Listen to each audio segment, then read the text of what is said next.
State head इस वक्त सीधे गोरखपुर में मौजूद हैं, मैं उनसे ही फीडबैक लेता हूं। बीरेन जी, छठवां चरण का चुनाव अब कुछ घंटे बाकी है जब मतदान होने जा रहा है, और ये बलरामपुर से शुरू करें आप नेपाल बॉर्डर से लेके तो बलिया यानी बिहार बॉर्डर तक फैला हुआ इलाका है। मुख्यमंत्री खुद प्रत्याशी हैं गोरखपुर से। आप मुझे बताइए कि छठवें चरण का क्या माहौल है, और दूसरा पांचवें चरण में वोटिंग कम क्यों हुई? देखिए, ये जो छठवां और सातवां जो चरण है, ये योगी और मोदी का इलाका है। एक तरफ योगी है गोरखपुर में, और पूर्वांचल के दूसरे छोर पर बनारस में मोदी बैठे हैं। ये पूरे इलाके को कवर करते हैं। यहाँ नेपाल है, यहाँ बिहार है, यहाँ पर बहुत लंबी सीमा लगती है कई राज्यों की। और ये चुनाव इस मामले में महत्वपूर्ण है कि अगर कोई कसर बची रह गई हो 5 चरण में, तो ये 100 से जो ज़्यादा सीटें हैं ये जिता दे जिसको, उसकी सरकार बन जाएगी। योगी आदित्यनाथ पहली बार विधायक का चुनाव लड़ रहे हैं। वो सांसद तो कई बार रहे गोरखपुर से, लेकिन एमएलए कभी नहीं रहे। वो आज रोड शो कर रहे थे, उन्होंने पूरा टाइम वो दे नहीं पाए चूँकि प्रदेश के मुख्यमंत्री हैं, बार बार बाहर जाना रहता है उनको। आज वो पहली बार गोरखपुर में रोड शो किया उन्होंने।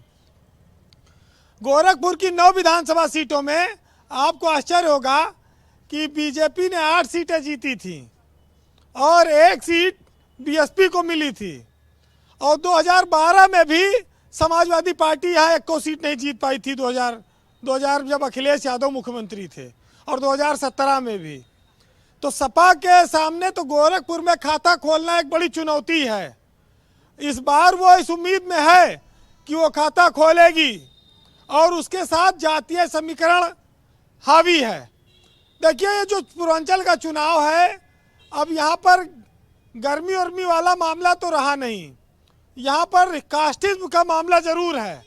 कास्ट फैक्टर में गोरखपुर शहर में भी काफ़ी मुस्लिम संख्या में है, काफ़ी बड़ी संख्या में ब्राह्मण हैं, उच्च वर्ग के लोग हैं, कायस्थ हैं, बड़े निर्णायक वोट हैं यहाँ, और ये तय करते हैं। लेकिन ये ज़्यादातर लोग योगी आदित्यनाथ के साथ ही रहते हैं।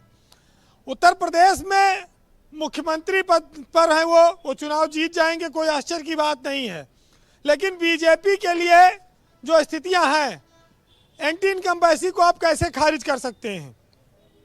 बुलडोजर की बात मैं सुन रहा था। बुलडोजर जो चला उसका फायदा हिंदू समाज में है बीजेपी को, लेकिन उसके साथ साथ बहुत बड़ी संख्या में लोग रोजगार की बात करते हैं। बहुत बड़ी संख्या में लोग अभी कोरोना काल को यहाँ याद रखते हैं। बहुत जो नौजवान हैं, आप उनको किसी जाति से नहीं जोड़ सकते, वो खास तौर से बोलते हैं इन मुद्दों पर। जो समझदार हैं, परिवार वाले हैं, नौकरी पेशा हैं, वो संभल के बोलते हैं।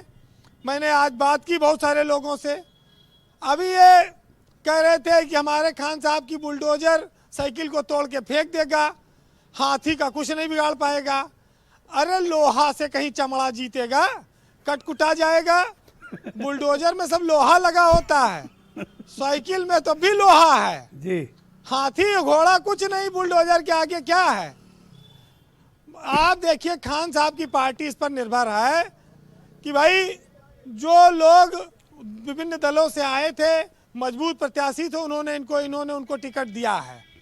अब ये अगर 25-30 सीट 50 सीट जीतते हैं उत्तर प्रदेश में, एक ताकत बने रहेंगे। और अगर कहीं भाग्य से त्रिशंकु सरकार आ गई तो फिर इनका चांस अच्छा बन सकता है। जब कर्नाटक में सब एक होकर विपक्ष ने हरदर हल्ली के लड़के को बना दिया वहां पर मुख्यमंत्री थोड़े दिन, तो यहाँ भी हो सकता है, हाँ उनको भी यहाँ भी हो सकता है थोड़े दिन मौका मिल जाए। इसी चक्कर में ये लोग हैं। लेकिन आप ये देखिए कि लड़ाई बहुत कांटे की है। बीजेपी के पास पूरे देश भर के नेताओं की एक फौज है। अखिलेश यादव अकेले जूझ रहे हैं, प्रियंका गांधी अकेले जूझ रही हैं। प्रियंका गांधी जानती हैं कि उनकी पार्टी चमत्कार नहीं करेगी, लेकिन वो एक बहुत बड़ा आधार लेके चल रही हैं कि उन्होंने 403 विधानसभा सीटों पर अपना प्रत्याशी लड़ाकर 20,000, 30,000, 10,000 जितना वोट हासिल कर सकती हैं वो करेंगी। वो एक बेस तैयार कर रही हैं। भीड़ को खींचने में प्रियंका कामयाब हो रही हैं। विपक्ष में या तो फिर अखिलेश यादव की रैलियों में जबरदस्त भीड़ देखिए है, एक चीज या कही फिर गई प्रियंका है गांधी में।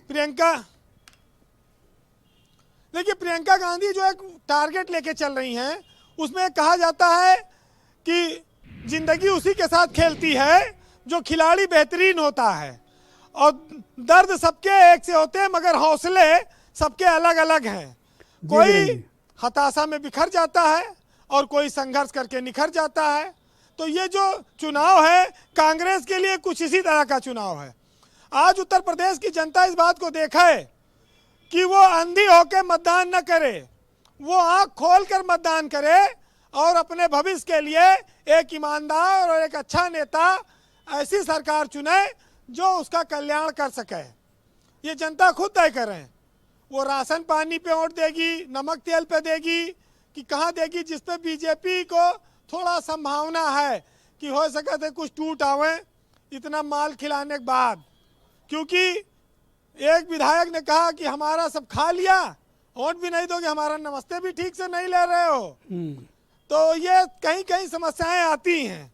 जी वीरेंद्र जी, लेकिन एक चीज जान लीजिए ब्रजेश जी कि सुरेंद्र राजपूत तो बहुत अच्छी तरह जानते हैं कि चाहे मोहब्बत हो और चाहे सियासत, यहाँ जीतता वही है जो फरेबी होता है। सुरेंद्र भाई खूब जानते हैं ये साहित्य को। सुरेंद्र जी क्यों जानते हैं, तो मैं ये नहीं चार समझ लाइनें पाया। सुनाऊंगा। ऐसा क्या अनुभव है उनके साथ आपका? सुरेंद्र जी अच्छा, साहित्य हीरो प्रेमी वाजपेयी आदमी की है बड़ी ना। दिलचस्पी है और इस सवाल में। हीरो वाजपेयी तो भाई अपने नाम की तरह सदाबहार हैं।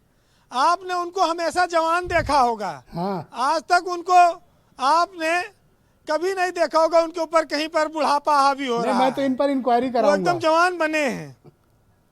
जी चलिए, जी वीरेंद्र जी, जो लोग दावे कर रहे हैं वो 10 तारीख को सच्चाई सामने आएगी। लेकिन उत्तर प्रदेश की जनता ये जान ले कि चिरागों को उछाला जा रहा है और हवा पर भी रौब डाला जा रहा है। न हार अपनी न जीत अपनी, मगर सिक्का उछाला जा रहा है। बहुत बहुत शुक्रिया वीरेंद्र जी, बहुत बहुत धन्यवाद आप।